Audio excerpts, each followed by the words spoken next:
Okay guys, yung ginagawa ko nga pala dyan, hinahandpid ko yung African Lover.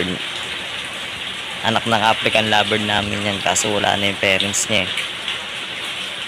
Kaya mano-mano kong pinapakain, naalagaan. Malusog naman siya guys, malakas naman kumain. O tingnan nyo guys, di ba? Lakas kumain niya. O di ba? Walang forward yan guys. Nagaganap, walang forward yan. Malakas lang talaga siya kumain, saka mabilis lang talaga, di ba guys? Tingnan niya, talagang mabubuhay na rin talaga siya kahit wala ng parents. Akala niya parents pa rin niya yung nagpapakain sa kanya, di ba?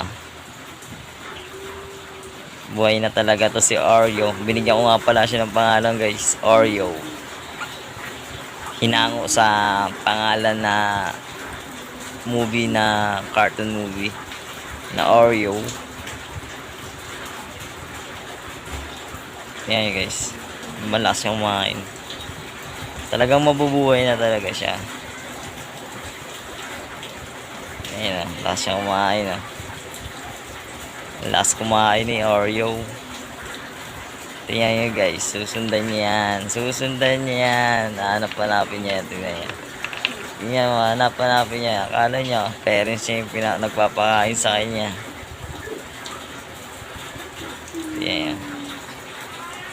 Saka guys, ang kinaganda lang dito, pag ikaw ang nagpapakain, nag-handfeed sa kanya, masasanay siya sa inyo. Saka hindi siya magiging mailap. Maganda siyang alagaan.